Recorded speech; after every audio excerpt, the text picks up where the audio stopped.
آپ کو خبر دیں، حیدرآباد میں صحت و صفائی کے ناقص انتظامات اور مچھروں کے خاتمے کے لیے اقدامات نہ کرنے پر ملیریا کے ساتھ ساتھ ڈینگی کے کیسز میں بھی اضافہ ہو رہا ہے۔ ڈینگی مچھروں کے کاٹنے سے اب تک کئی اموات ہو چکی ہیں۔ مزید جان لیتے ہیں نمائندہ 5 نیوز جبران خان کی اس رپورٹ میں۔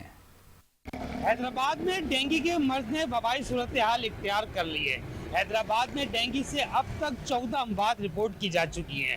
محکمہ صحت اور ضلع انتظامیہ کی جانب سے نہ تو اموات کی تصدیق کی جا رہی ہے، نہ ہی تردید کی جا رہی ہے۔ اسپتال مریضوں سے بھرے ہوئے ہیں۔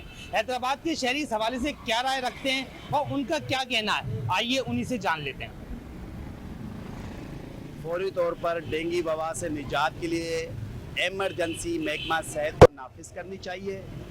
بلدیات و دیگر متعلقہ محکمات کو فوری طور پر اس کی جو SOPs ہیں اس پر عمل کرنا چاہیے، فیومیگیشن کرانا چاہیے۔ جتنے بھی ہاسپٹلز ہیں، لیبارٹریز ہیں سرکاری و پرائیویٹ، وہاں پہ ڈینگی کا علاج فری کا اعلان کرنا چاہیے۔ ذمہ وار تو ظاہری بات ہے جو لوکل گورنمنٹ ہے ان کو ہم زیادہ سمجھتے ہیں، کیونکہ سب سے پرائمری جو ہے وہ اسپرے ان کو کروانا ہے۔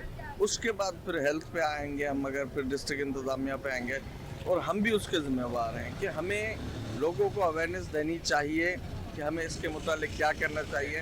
حیدرآباد کے شہریوں کا کہنا ہے کہ محکمہ صحت، ضلع انتظامیہ اور بلدیاتی اداروں کی نااہلی کے سبب حیدرآباد میں ڈینگی کا مرض پھیلتا جا رہا ہے۔ انہوں نے مطالبہ کیا ہے کہ فوری طور پر حیدرآباد میں ہیلتھ ایمرجنسی نافذ کی جائے تاکہ شہریوں کو ریلیف حاصل ہو سکے۔